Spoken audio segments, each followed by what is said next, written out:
Não sei se vocês viram, mas um tempo atrás rolou aí uma polêmica, né? Inclusive tem vídeos aí no YouTube, muita gente falando sobre isso, nas avaliações da Amazon para os livros do José Saramago, né? Esse autor português, famoso pelo ensaio sobre a cegueira, também sou o autor de Intermitências da Morte, né? Que inclusive tem vídeo aqui no canal falando sobre ele.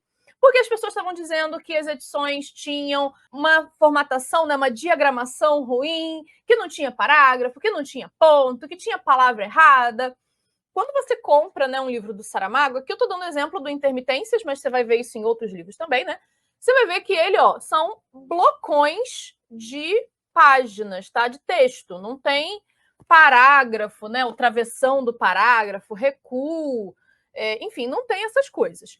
Mas isso faz parte do estilo do autor, que inclusive é um autor português. E aí, sendo um autor português, não tem tradução português-português, né? Não tem tradução português de Portugal para português do Brasil. Então, se você pegar uma obra do José Saramago, é natural que você vai encontrar ali palavras que são do português de Portugal, né? E podem soar um pouco estranhas, às vezes, um pouco diferentes, né? Para nós brasileiros. Até aí, não é um erro, né? A edição não está errada, não tem nada de errado aqui. Porém, eu quero te ajudar nesse vídeo a saber o que de fato, né, é um erro ou ainda aquilo que não é erro, mas que diferencia uma edição da outra, especialmente quando a gente está falando de livros clássicos que muitas vezes têm várias edições, tem várias editoras ali publicando o mesmo livro. E aí você fica naquela de qual que eu vou escolher, qual que eu vou selecionar ali. No meu blog já tem um artigo falando sobre livros de filosofia, como escolher uma edição de um livro de filosofia. Aqui eu vou focar mais falando sobre livros de literatura, apesar de que muitas coisas são comuns aí, a tanto livros de filosofia quanto de literatura. Mas, enfim, se você quiser mais detalhes sobre livros de filosofia, eu vou deixar aqui na descrição o link para esse artigo lá do blog falando sobre isso, tá? Eu quero dividir, gente, esse vídeo em duas partes principais.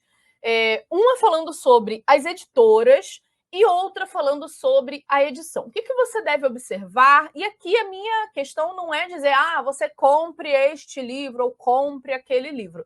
Eu vou te dar alguns critérios, algumas coisas para você pensar na hora que você vai escolher ali a sua edição que você vai comprar, tá?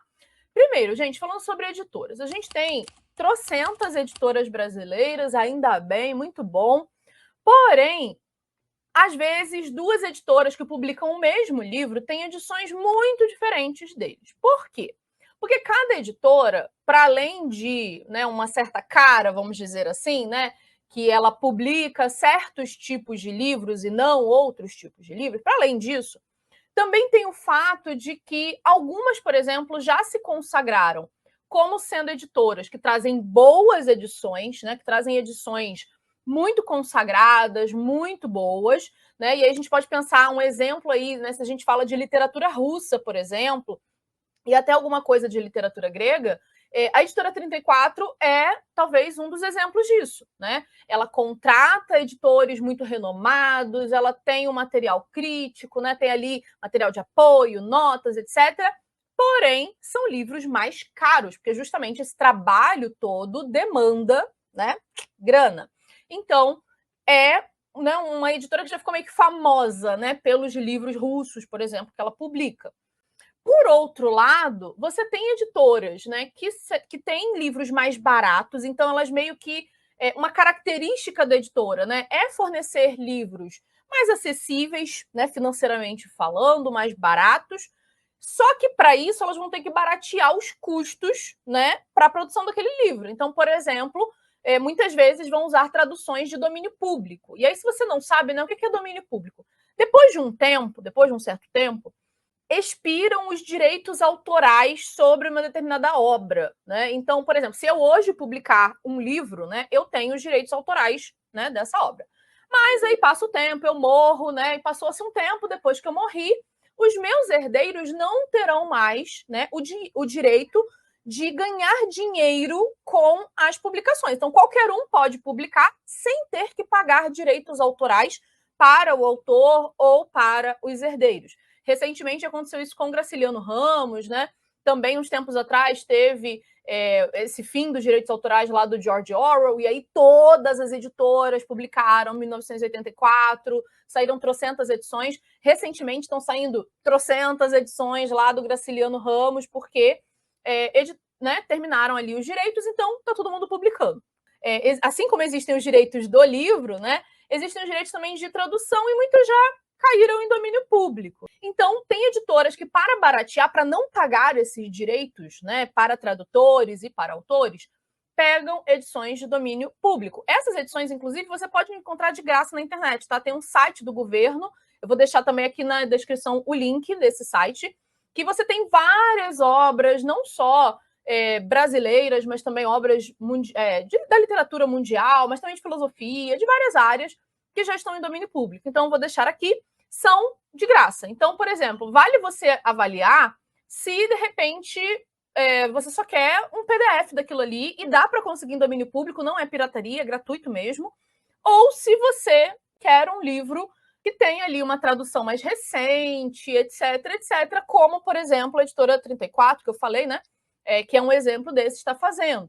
Então, primeira coisa quando a gente avalia editoras é assim, qual é a pegada dessa editora? É uma editora que investe mais na tradução, né, na obra, em material de apoio, etc. Isso vai trazer uma edição um pouco melhor, né, vai trazer uma edição mais cuidadosa, porém mais cara. Ou você pode pegar uma editora, por exemplo, como a editora Príncipes, né, que é uma editora assim, muito famosa, até feirinha de shopping, de vez em quando tem esses livros da editora Príncipes, né, que é aquela que tem como logo uma folhinha, né, uma folhazinha, e você encontra esses livros a R$10, R$15, às vezes tem promoção de, sei lá, R$6,90, R$7,90, porque são edições mais baratas, que eles normalmente, né, não todos os livros, mas normalmente pegam de traduções de domínio público. E aí, se vocês quiserem, gente, aqui eu só estou dando assim, alguns, né, comentários gerais, mas se vocês quiserem, eu posso fazer um vídeo só falando sobre cada editora, ou vários vídeos falando sobre várias editoras, enfim. Vocês fiquem à vontade se vocês quiserem saber mais sobre esse rolê das editoras aí, quais que são conhecidas pelo quê, o que você encontra nelas, enfim, deixa aqui nos comentários. E quando eu vou olhar a edição, tem alguns elementos aqui, tem alguns pontos que vocês podem observar. Primeiro, como eu já falei, né? Se tem material de apoio, tem nota. O que é material de apoio? Se tem uma boa introdução, se tem, por exemplo, um pós-fácil, né? Textos de apoio antes ou depois da leitura, se tem notas de rodapé, porque essas notas, especialmente quando a gente fala de livros clássicos, e assim, gente, né, livros contemporâneos, é óbvio que não precisa dessas coisas, né? Porque já são livros de hoje em dia. Mas se você vai ler, sei lá, um livro do século XVII, é muito provável que ele faça referência a momentos históricos, a palavras, a costumes, comidas, que não são comuns hoje em dia, que não são conhecidos da gente hoje em dia. Porque o universo daquele autor, daquela autora, era um universo muito diferente do nosso. Então, uma edição, por exemplo, que tenha notas de rodapé, te ajuda a entender um pouco melhor tudo isso. Fernanda, posso pesquisar no Google se eu não entender alguma coisa? Óbvio que pode, né? É a solução mais barata e fácil. Agora, é meio chato, às vezes, você está lendo um livro e tem que ficar toda hora catando alguma coisa no Google, né? Então, nesse sentido, as notas de rodapé ajudam para você já ter tudo ali na mão, né? Na hora que você está lendo. Então, uma coisa que você pode avaliar, né? É se a edição tem esses materiais de apoio, esses textos de apoio, e se tem notas de rodapé. Se ela não tem nada disso, é bem provável que seja uma edição mais barata, né? E aí é aquilo que eu falei, né? Você vai pesar o custo-benefício de tudo isso. Então, o que vai na edição e você está disposto ou disposta a pagar por aquilo ali, porque uma edição com texto de apoio, com notas de rodapé, né, mais elaborada, vai custar um pouco mais caro do que normalmente uma edição que não tenha nada disso, tá? Então, avalie aí. O que você está disposto a pesquisar na internet, o que você está disposto a pagar pela edição. Outra coisa, né? Ainda falando sobre traduções. Gente, eu acho que assim, de tudo que a gente pode pensar num livro, eu acho que a tradução, especialmente quando a gente está falando, né, como eu falei, de obras estrangeiras, a tradução é assim, talvez o coração do livro. Eu já falei com vocês aqui, acho que algumas vezes, né, que a primeira vez que eu li A Morte de Ivan Ilitch, eu li numa edição justamente da Príncipes, e eu não gostei muito. Eu tinha o e-book dela, e eu não gostei muito, assim, eu não achei grandes coisas né, aquele livro.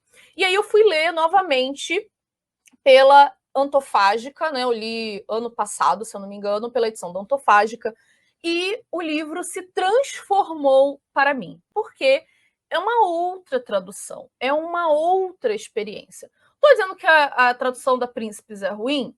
Não estou dizendo isso, mas não me causou o mesmo impacto que a tradução, né, aqui da Antofágica. Esse ano, aliás, ano que vem eu vou reler A Morte de Ivan Ilitch no projeto Tolstói. Já vou ler em outra tradução da editora Todavia. Vamos ver aí o que muda também nessas traduções. Mas, assim, percebam que uma tradução, por exemplo, que deixa as coisas mais pasteurizadas, vamos dizer assim, né? Não te dá toda a experiência daquela obra do que uma edição que às vezes percebe detalhes de vocabulário da época, né? E tenta ali aproximar com alguma coisa de hoje em dia. Um exemplo disso, né, está acontecendo agora. Eu estou lendo O Morro dos Ventos Uivantes, né, com as minhas apoiadoras lá do Partenon, e eu estou comparando duas edições. Estou comparando a edição da Antofágica com a edição da Zahar, né, dos clássicos Zahar. Tá até aqui do ladinho, ó, essa daqui, ó.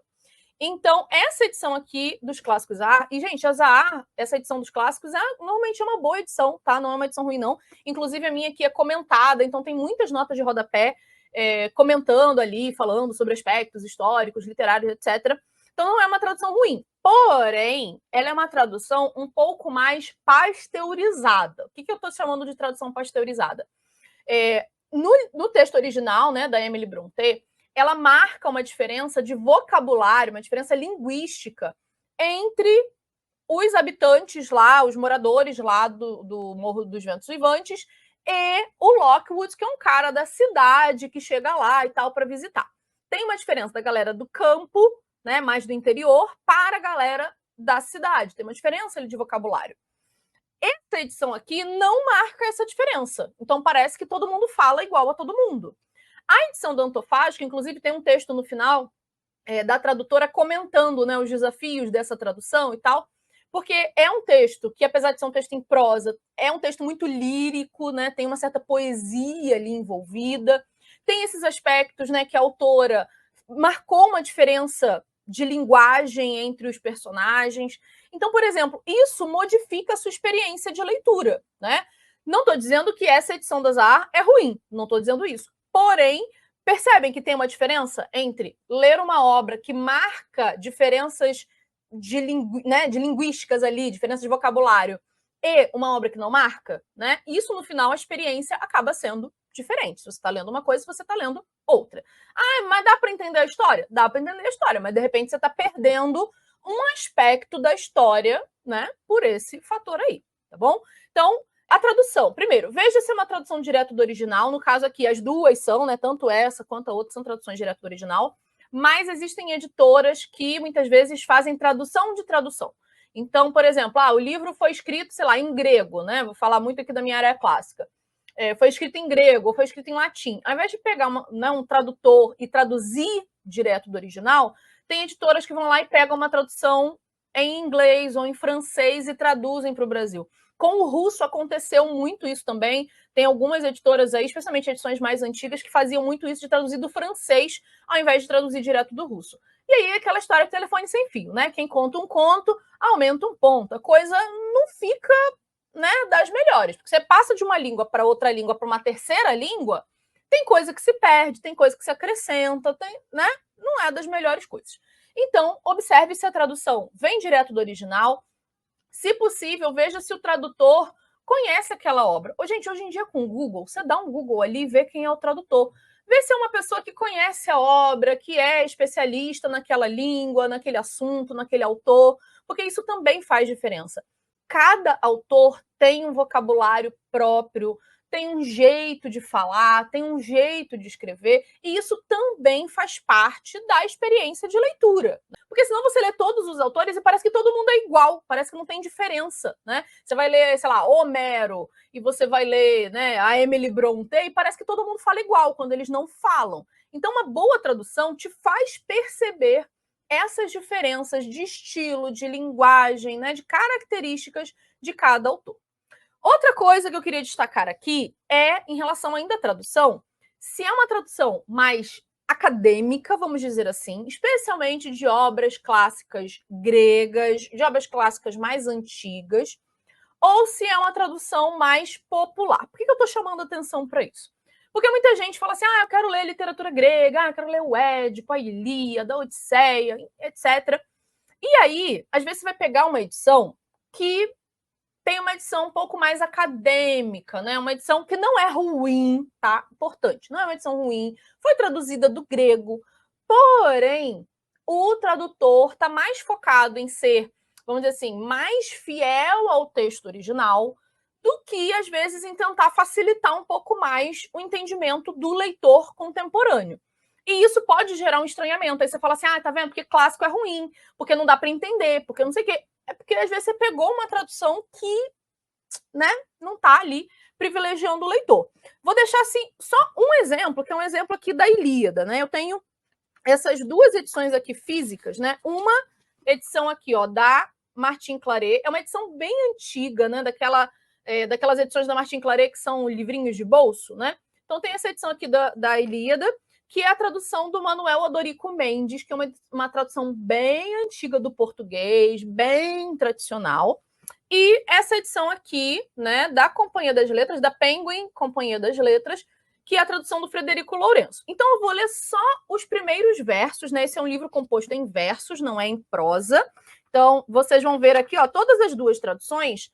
Por exemplo, essa da Martin Claret, né? Ela tem aqui, ó, em verso, então beleza, né? Já não tentou transformar o texto original. Ela tem notas de rodapé, se vocês olharem, né? Então todos aqueles critérios que eu falei aqui em cima, beleza, deu check aqui. Essa daqui também, da Companhia das Letras, também tem, né? Nota de rodapé, também é uma edição, né, em verso, olha só. Só que essa tradução aqui, da Martin Claret, é uma edição mais antiga, de um português mais antigo, uma edição mais tradicional, e essa daqui é uma edição mais facilitada para o leitor, vamos dizer assim, né? Não perde ali o texto original, mas uma edição mais voltada para o leitor. Então, lendo aqui, ó, a Martin Claret, apenas os primeiros versos para vocês perceberem. Ela diz assim, ó: canta-me, ó deusa, do peleio Aquiles, a ira tenaz que, lutuosa aos gregos, verdes no orco, lançou fortes almas, corpos de heróis a cães e abutres pasto. Lei foi de Jove em rixa ao discordarem o de homem-chefe e o mírmidon divino. Numear que os malquistasse o que o Supremo teve em Lantona. Infenso a um letal morbo, no campo a teia o povo perecia. Li apenas os 9 primeiros versos, tá? Provavelmente você falou, gente, o que é isso? O que está acontecendo nisso aqui? Provavelmente você não entendeu nada ou entendeu muito pouco desse trecho. Comparando agora com os 9 primeiros versos aqui, né, da edição da Penguin Companhia das Letras. Percebam. Canta, ó deusa, a cólera de Aquiles, o pelida, mortífera que tantas dores trouxe aos aqueus e tantas almas valentes de heróis lançou no Hades, ficando seus corpos como presa para cães e aves de rapina, enquanto se cumpria a vontade de Zeus, desde o momento em que primeiro se desentenderam o Atrida, soberano dos homens, e o divino Aquiles. Entre eles, qual dos deuses provocou o conflito? Apolo, filho de Leto e Zeus, enfurecera-se o deus contra o rei e por isso espalhara entre o exército uma terrível doença de que morriam as hostes. Enfim, aí segue, né, aqui. Percebam que aqui já dá para entender, talvez você não saiba que raio é esse de Aqueus, né, Leto, quem é Leto, né, Pelida, Atrida, que são alguns nomes ali, algumas caracterizações, né, de deuses ou de filiação ali dos heróis. Etc. Talvez você tenha um pouco de dúvida em relação a isso aqui. Talvez você estranhe um pouco, né, uma narrativa no formato de poesia, mas dá para entender bem melhor esse aqui, né, do que esse aqui. Vamos convir isso, né? Vamos combinar esse negócio? Então, estou dizendo que essa daqui é uma tradição ruim? Não. Mas se é a primeira vez que eu vou ler a Ilíada, né? Primeira vez. Resolvi ler os clássicos gregos. Vou comprar a Ilíada. Essa daqui é uma edição normalmente muito mais barata do que essa daqui. Porém, tem esse fator. Você pode não entender muita coisa, né? Então, tenham esse cuidado, tenham essa atenção. Qual é a minha dica? Muitas editoras já têm, né, os livros em e-book, ou ainda, mesmo quando não tem e-book, mas ela tem no site dela o primeiro capítulo ou uma pequena amostra disponível para você baixar. Então, se você não sabe se a tradução vai ser uma tradução mais acadêmica, uma tradução mais popular, baixa uma amostra, seja do e-book, seja um PDF lá do primeiro capítulo, né, que a editora disponibiliza, e compara, né? Pega ali 2 ou 3 edições e compara e vê o que fica mais fácil para você ler. Especialmente se você estiver lendo um clássico pela primeira vez. Outra coisa ainda que eu quero falar sobre beleza e gramatura do papel, material do livro. Isso também é um fator que encarece ou barateia a edição. Lembra que eu falei, por exemplo, para vocês que a editora Príncipes é caracterizada por ter edições bem baratinhas. E para isso, por exemplo, ela vai fazer capa mole, não vai ter capa dura. Normalmente o papel é branco, não é aquele papel amarelinho, né? Porque tudo isso influencia. Por exemplo, se o papel é o chamado papel pólen, né? Que é aquele papel mais amarelinho, né? Não sei se dá para vocês perceberem aqui, ó, mas ele é um papel mais amarelinho, não é um papel branco, né? É um pouco mais confortável na hora da leitura. Também tem o papel pólen natural, que ele não é exatamente amarelinho, né? Ele fica um pouco mais acinzentado, é um amarelo um pouco mais acinzentado. E tem também aquelas editoras que usam aquele papel branco de vez. Então, isso, por exemplo, influencia no preço. O papel pólen costuma ser um pouco mais caro do que o papel branco, né? Também a gramatura do papel. Se é um papel que é aquela folha mais fininha, né? Então, normalmente isso barateia também o custo, ou se é uma folha um pouco mais grossinha, né? Que aí, por exemplo, para você, se você gosta de usar marca-texto, por exemplo, isso é uma coisa que vale a pena você observar, porque se a folha for muito fina, você pode passar ali o marca-texto e, né, criar aquela sombra bem grande, bem destacada no verso. Então, outro elemento. Ainda, diagramação. O que é diagramação? É como o texto é colocado ali, né? É formatado, vamos dizer assim, ali no papel. Tem livros que têm uma margem muito pequena, tem livro que tem margem grande, tem livro que o espaçamento entre linhas, né? Entre uma linha e outra linha é muito apertadinho, então o texto fica ali todo apertado e às vezes cansa um pouco mais para você ler um livro que tem a fonte muito pequena, o espaçamento muito pequeno. Então, é uma outra coisa que vale a pena você dar uma olhada. E aí, claro, um livro, por exemplo, que as linhas são muito apertadinhas uma na outra, né? Tem um espaçamento entre linhas muito pequeno, é um livro que vai ficar mais fino no final. Então, é mais barato de produzir, né? Enquanto que um que tem um espaçamento um pouco maior, talvez seja um pouco mais caro, porque vai comer mais página, vai gastar mais papel para se fazer. Então, isso, por exemplo, leva em consideração, afeta o preço do livro, mas também influencia no conforto da leitura, se é um livro que você vai conseguir ler com mais conforto ou com menos conforto. Enfim, considerem tudo isso. E aí, assim, Fernanda, então qual que eu vou escolher? Você vai levar em consideração essas coisas. Você vai levar em consideração esses fatores. Quanto você pode gastar com uma edição de livro? Se você prefere que ele seja uma edição, né, mais robusta, com notas, com uma capa bonita, com não sei o quê, com não sei o quê, ou se você só quer ler a história e não está se importando com esses detalhes, não tem como eu dizer aqui assim, compre esta edição, não compre a outra, porque isso varia de pessoa para pessoa. Se você quiser, então, me conta aqui nos comentários quais são os critérios que você usa para escolher os seus livros. Me fala também se você quer aí esse tour pelas editoras, né? Você quer conhecer melhor as diversas editoras, mas eu espero que esse vídeo tenha sido aí de utilidade para você entender esses diversos fatores envolvidos tanto na experiência de leitura quanto no preço final, no quanto que custa um livro, né? Então, espero que isso te ajude aí a escolher melhor, enfim, ou pelo menos escolher com mais consciência, né, os seus livros aí. Como sempre, eu te peço, deixa o seu like se você gostou desse vídeo, se inscreva se não estiver inscrito, com isso o YouTube te notifica, né, te avisa quando tiver vídeo novo, e eu te espero então na próxima. Tchau, tchau. Até lá.